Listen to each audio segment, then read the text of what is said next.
ये आकाशवाणी है। सामयिकी में प्रस्तुत है अंतर्राष्ट्रीय जल दिवस पर चर्चा। इसमें भाग ले रहे हैं जल संरक्षण विशेषज्ञ हिमांशु ठक्कर और पत्रकार प्रशांत सूद। आज विश्व जल दिवस है और ये दिन 1993 से यूनाइटेड नेशंस मनाता है पूरे विश्व भर में, ताकि लोगों का ध्यान पानी के समक्ष विभिन्न तरह के चैलेंजेस है उसकी तरफ जाए। साफ पानी जो लोगों को मिलना चाहिए वो मिले, पानी का संरक्षण ठीक तरह से हो और अन्य विभिन्न तरह के जो पानी से संबंधित मुद्दे हैं उनकी तरफ लोगों का ध्यान जाए। अगर हम अपने देश की बात करें तो हमारे देश में पानी से संबंधित कई तरह की चुनौतियां हैं। ये चुनौतियां पानी की अवेलेबिलिटी जो हमारे लोगों को है उसको लेकर भी हैं और पानी की क्वालिटी को लेकर भी है। श्री ठक्कर, किस रूप में आप देखते हैं इस दिवस को मनाने का जो इसका उद्देश्य है, जो हमारे सामने चुनौतियां हैं उसमें हम कहाँ तक कामयाब हुए? 1992 में एक कॉन्फ्रेंस हुई थी रियो में पर्यावरण के ऊपर, और उसमें ये सुझाव आया था कि एक दिन विश्व जल दिवस के रूप में मनाया जाए। तो यूनाइटेड नेशन जनरल असेंबली ने 1993 में, जैसे आपने कहा, ये तय किया कि 22 मार्च को हर साल विश्व जल दिवस के रूप में मनाया जाएगा। और उस साल से हर साल एक नया विषय लेके वो आते हैं कि हर साल की जल के संबंधित इस विषय पे इस साल हम ध्यान केंद्रित करेंगे। मुझे लगता है ये अच्छा प्रयास है और इससे कई जल के संबंधित मुद्दों पे ध्यान केंद्रित होता है, उसके लिए जानकारी बढ़ती है, जागरूकता बढ़ती है। इसमें एक दो थोड़े खतरे भी हैं, जैसे पानी हम रोज इस्तेमाल करते हैं, एक दिन फोकस करके हम बाकी दिन भूल जाएं, ऐसा भी नहीं होना चाहिए। हमें रोज ही याद रखना चाहिए, इसकी ये सिर्फ रिमाइंडर होना चाहिए इस दिन से। और दूसरी बात है कि हमें जल जो है वो एक्चुअली कुदरत में इकोसिस्टम का एक भाग है, ये ध्यान में रखना चाहिए। सिर्फ एक वस्तु के रूप में नहीं ले सकते, यदि हम भूल जाएंगे तो फिर उसमें भी एक खतरा है। तो ये दो खतरों को ध्यान में रखते हुए मुझे लगता है कि ये बहुत महत्व का दिन है और ये हमें सिर्फ हर साल रिमाइंड करना चाहिए कि हर साल हर रोज हमें पानी के संबंध में सोचना चाहिए। अगर हम आम जनता की बात करें तो जितना उसको पानी अवेलेबल था, जिसे अंग्रेजी में हम एक टर्म यूज करते हैं per capita availability of water, जो आजादी के समय पर था वो लगातार घटता रहा है। इसको आप किस रूप में देखते हैं, ये देखते हुए कि भारत के पास अपार संसाधन है पानी की, उसके रहते हुए भी हमको अभी ज्यादा से ज्यादा दिक्कतें पानी की संबंधित आ रही हैं, तो किस रूप में आप देखते हैं, कहाँ पे कमी है?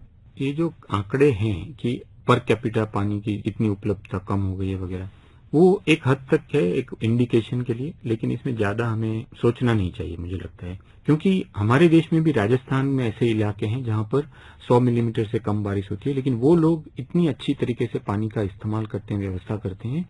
लेकिन आपकी बात बिल्कुल सही है कि जल की दृष्टि से भारत में बहुत वरदान है। हर साल हमें बारिश का पानी आ जाता है, बारिश की तारीख आते ही बारिश आ जाती है, भले कुछ जगह पे कम, कुछ जगह पे ज्यादा, कुछ साल कम, कुछ जगह पे ज्यादा, ये हो सकता है, लेकिन ऑन द होल हर साल पानी आ जाता है। दूसरा, हमारे देश में जो भूजल है, पूरे देश में भूजल का बहुत उपलब्धता है, अलग अलग तरीके से है, अलग अलग डेप्थ पे है, अलग अलग क्वांटिटी में है, लेकिन उपलब्धता है बहुत बड़े पैमाने पे। और आज वास्तव में हमारी सबसे बड़ी पानी का वरदान भूजल ही है। सबसे ज्यादा पानी आज हमको भूजल से हम उपयोग करते हैं। तीसरी, हमारी नदियां जो है, हमारे पास इतना बड़ा वरदान है, गंगा, यमुना, गोदावरी, कृष्णा, सरस्वती, कावेरी, और केरल में तो 44 नदियां हैं। तो कश्मीर से लेकर कन्याकुमारी तक और गुजरात से लेकर आसाम तक नदियां इतनी सारी है हमारे देश में, और इतनी सारी बहने वाली नदियां हैं कि ये एक भी बहुत बड़ा वरदान है। और मुझे लगता है चौथा जो वरदान भारत के पास था, वो हमारा जो समाज था, वो पानी की दृष्टि से बहुत ज्ञानी था। वो समझता था कि पानी की महत्ता क्या है, पानी को कैसे संजोगना है और कैसे उसका व्यवस्थापन करना है।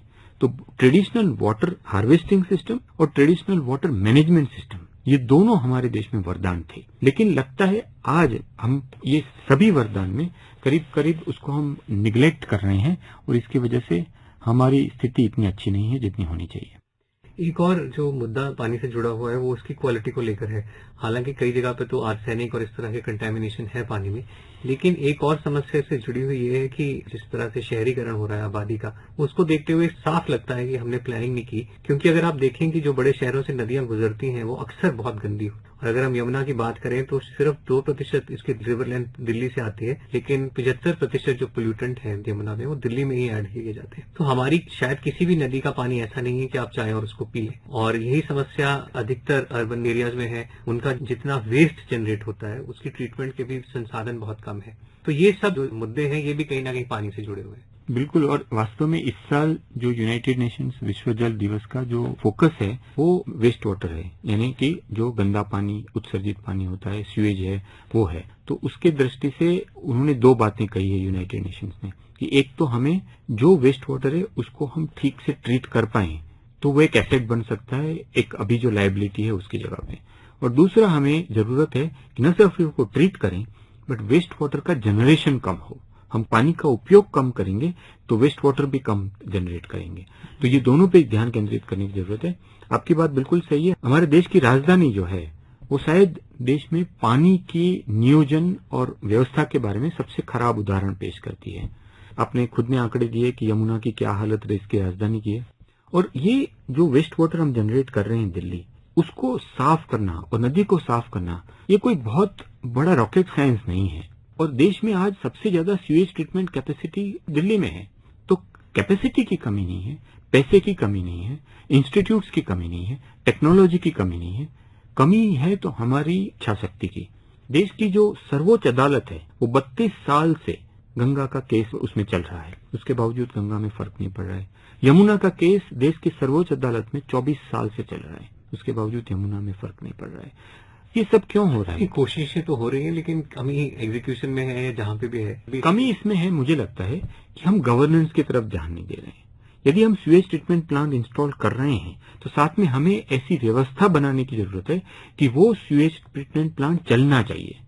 यदि वो नहीं चलता है तो जानकारी मिलनी चाहिए क्यों नहीं चला है और उसके ऊपर से सीख मिलनी चाहिए। उसके लिए जो अधिकारी रिस्पॉन्सिबल है उसको अकाउंटेबल करना चाहिए। ऐसी व्यवस्था यदि बनेगी तभी वो व्यवस्था चलेगी। अकाउंटेबिलिटी के बिना बहुत मुश्किल। बिल्कुल, तो वो व्यवस्था हम गवर्नेंस की कर नहीं पा रहे हैं। इसी वजह से हमारे पास इंफ्रास्ट्रक्चर बनाने के बावजूद पानी साफ नहीं हो रहा है।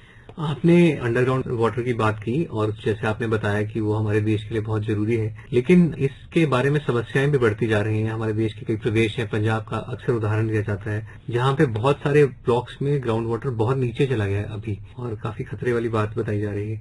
तो इसको लेकर क्या करना चाहिए?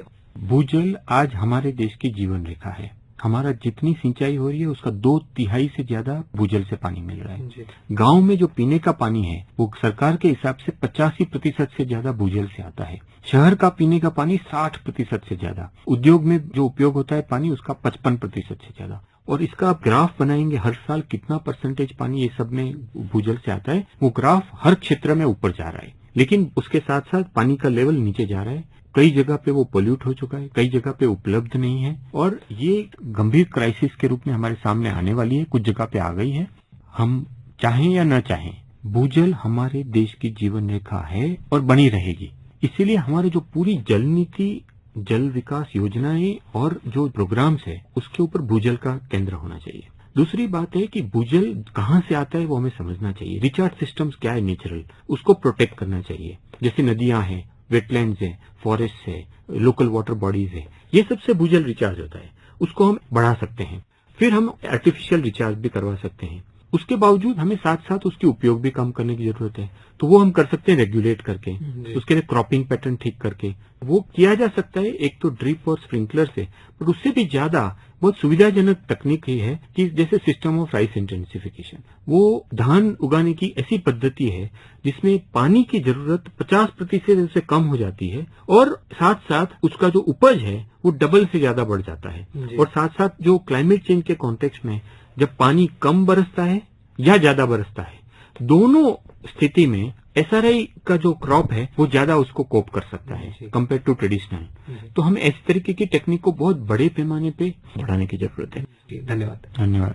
सामयिकी में अभी आप सुन रहे थे अंतर्राष्ट्रीय जल दिवस पर चर्चा। इसमें भाग ले रहे थे जल संरक्षण विशेषज्ञ हिमांशु ठक्कर और पत्रकार प्रशांत सूद। ये कार्यक्रम आकाशवाणी के समाचार सेवा प्रभाग द्वारा प्रस्तुत किया गया। इस कार्यक्रम के संबंध में अपनी प्रतिक्रिया आप हमें ईमेल कर सकते हैं। पता है AIRNSDtalks@gmail.com।